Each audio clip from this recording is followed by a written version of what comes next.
Okay, so rotary engines. Most of you probably don't know what a rotary engine is, but that's okay because I'm going to tell you everything about them. I'm going to break it down to you. I'm going to bring you from the history standpoint all the way to the present standpoint, where rotaries stand, why they're important, why you should know what a rotary engine is, and how it's going to affect social trends and the way we look at automotive world from here on out. Yeah. In the life of the internal combustion engine, most developments have been evolutionary, but one of them was revolutionary. German inventor Felix Wankel came up with a radically new and simple design for an internal combustion engine way back in 1924. But it wasn't until 1957 that he built the first truly functional Wankel rotary engine. It was a dramatic departure from the piston engine. Okay, so Felix Wankel. Felix Wankel was accredited to creating the first rotary engine in 1957 while working for a German motorcycle company called NSU. It was blah blah blah. I'm not really going to read off my paper. I got you. Ha! So anyway, Felix Wankel, he is the guy who came up and thought of the concept of the rotary engine. He did so while working in a German motorcycle company, and a few years later in 1963, Mazda came along, picked up him and all his ideas and created a rotary department in Mazda. Essentially, they were going to try to make cars with a rotary engine. And it took a few years, but by July of 1967, the first rotary powered car came out called Cosmo. It was a dual rotor sports car that was mass produced and shipped all over the world and changed the game for rotary engines. But since the 40-some years since then, Mazda has come out with mountains and mountains and mountains of rotary powered cars. But unfortunately here in the States, we only get to see a few here and there, and the two big ones that have come out recently in the mid-80s and then the early 2000s are the RX-7 and the RX-8. Kobayakawa, recently retired, was project director for Mazda's highly successful RX-7 rotary engine sports car. This is the only moving part of the rotary engine, and we don't have any intake or exhaust valve or camshaft. Basically, we have only two moving parts, two rotors. In 2001, Mazda completed development of an all-new rotary engine model called the RX-8. It may look small, but the 255 horsepower engine is competitive with much larger piston engines. And it's still the only car engine in mass production that has no pistons.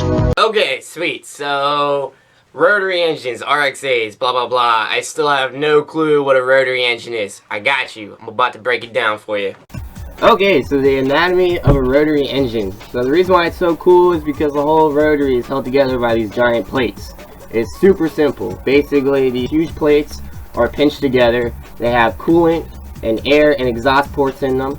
Then you have your rotor housings, where the actual rotor sits and floats in. You have your exhaust port, your air intake, and then your two spark plugs you can see on the side highlighted by red. You have coolant flowing through the entire engine, which is why you can run the engine really hot and have it cool down. Then you got your E-shafts, for short, which basically is like your crankshafts in normal engines. It's what actually spins and drives the torque down to your wheels. From there you have your rotor pistons. Now when you're talking rotary, this is what an actual rotor is just this right here, the rotor piston. You have your combustion cavity, which is what's on top, red highlighted on top, and that is why you can run alternative fuels, is because you can manipulate the combustion ratio based on the combustion cavity, which also makes it a lot better and a lot more efficient. So then if you look at the whole rotary and look through it, you'll see how it actually works. So the top, you can see the air intake port. Mine actually has 3. This one just has 1 for show. But air and gas come in through the air intake port, fills up the top part.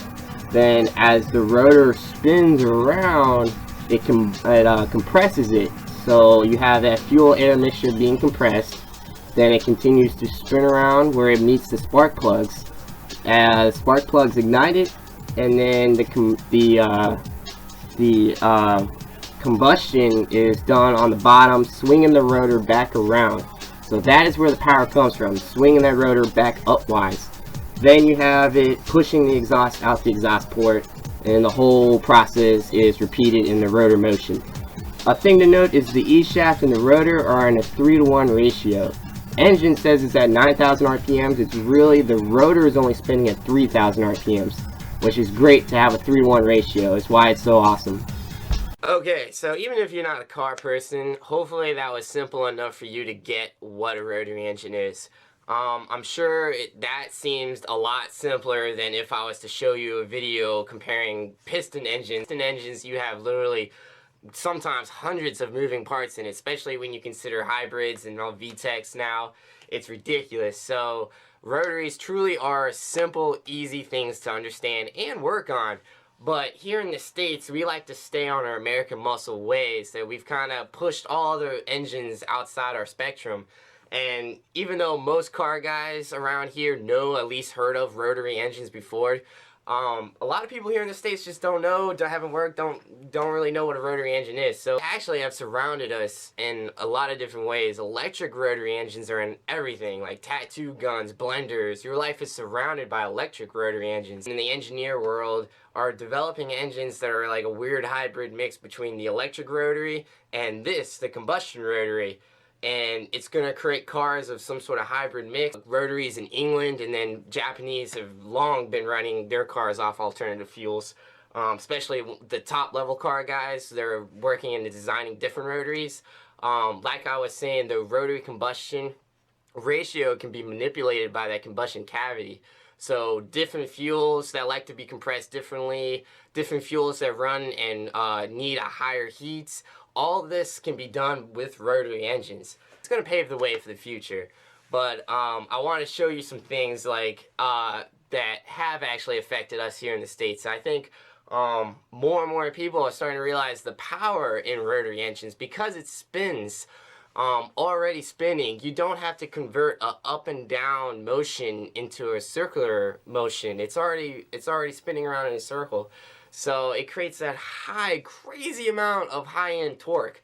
Crazy amount. Like, while my engine is just fully waking up, y'all's engines have hit redline long before. Like, my car just fully wakes up at 72,000 RPMs. Most of your cars redline around 6, 6, 5, 7. So there you go.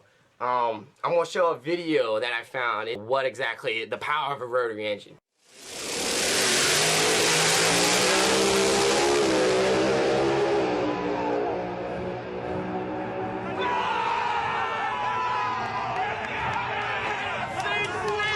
Whew, okay, 230 miles an hour in 6 seconds. That's pretty fast. I don't know about you, if you have ever gone that fast, but it's pretty scary, and I'm not sure what was in that car, if it was a 4-rotor, 6-rotor, but that's just a video I found posted 3 weeks ago. So that's just to say that people are doing some wild things with rotaries. Now, you gotta consider the rest of the world. England actually is pretty crazy about rotary engines right now. A lot of their cars are switching over to rotaries. Of course, we all know Top Gear, the king of all kings, everything about everything cars. Let's see what he had to say about rotaries and the RX-8 in particular. Now, we start tonight with the knotty problem of coupes. You see, if you buy one, you get very little space in the back, very small boot. So all you're paying for, really, are the looks. This one, though, is a little bit different. It's the Mazda RX-8. What's this? No, it's the best of both worlds. Cheap, too. It may only be a 1.3, but it's a Wankel rotary engine. So you get 228 brake horsepower from a 1.3. It's not the torquiest engine in the world or the most economical, but God, it's smooth. You even get a little buzzer, ready? To tell you to change gear at 9,000 RPM, because it doesn't feel like it's running on anything as coarse and vulgar as petrol. It feels like it's running on double cream. This is one of the easiest cars to drive fast that I've ever come across. It's just so forgiving. It's kind of like a punch bag. You can give it absolute hell, and it just never fights back. Of all the cars I've driven this year, I'm pretty sure this one is the best. Alright, couldn't have said it better myself. The RX-8 is a great car. I can speak firsthand. It is awesome. But I gotta take it to the other side of the world now and talk about Mazda and what Japan is going through right now. And it's the trends of the rotary engine are just wilding out. Like how Honda Civics and VTECs are trending here in the States. Rotaries are way beyond that in Japan, it seems like. If you go on YouTube and just type in rotary, RX-8, whatever, you'll eventually find YouTube channels of guys in Japan who are just creating these videos that are ridiculous. Like, nothing I've ever seen here in the States has anything on what these guys in Japan are doing. I'm gonna make a little montage and show you, just give you a little taste of what exactly I'm talking about here.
Alright, so Japan, they wilding out like they living straight out of a Fast and Furious movie.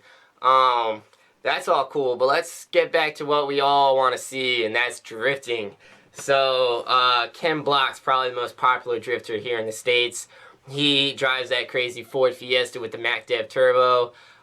We should all know of him because he owns half a DC with Rob Dyrdek. He's made those crazy Gymkhana videos that have like 1 billion some views all together. And he's probably the most popular drifter here.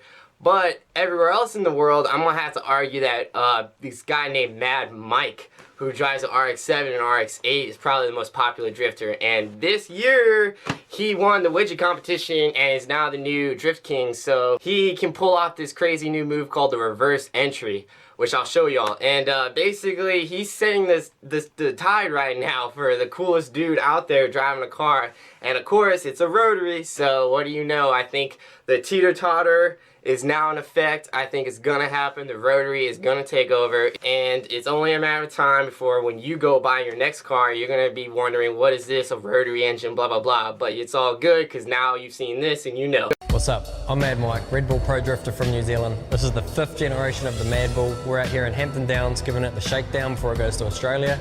This thing is insane.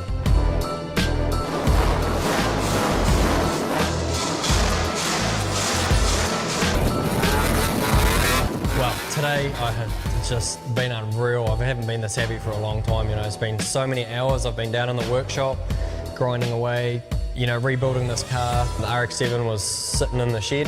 D1NZ Championship had just finished. So yeah, I stripped it all down, pretty much got it right back to the chassis. A lot of bits we got was in the steering geometry. I wanted to be able to get maximum lock. Coming down on an offset in the front now allows the steering to come around a lot further to get a lot more angle. Ever since we went to Japan, Kawabata's known for his reverse entry. He pulled off, this was back in '09. And no one's really confident. A lot of it comes down to car setup. Last year, a few other guys have kind of mastered the setup in US, and it's something like, as a driver, just the adrenaline of going into a corner, 100+ mile an hour reverse. You know, that gives you the adrenaline. Driving the car, I'm coming down, I mean, obviously as fast as I can for the corner. The car's going to swing past its lock. So once it gets to like 90 degrees, you've lost all control with the steering wheel, and it all comes down to throttle control. And I found today, coming on the throttle, it just loops 180, and coming off throttle, the wheels actually come around and your front wheels will steer the car backwards, which loops you around. So it's a new technique which we've just, you know, come into grips with today, and actually having to slip the clutch and just really feeling the drive of the back of the car, just be able to hold it until you get that right apex. And then just generally plucking back up the gears to get back out of it. This is the mad one, the mad Mike with it for red. Hits in the corner, backwards it goes through your hands in the air. Ultimate showman, mad Mike.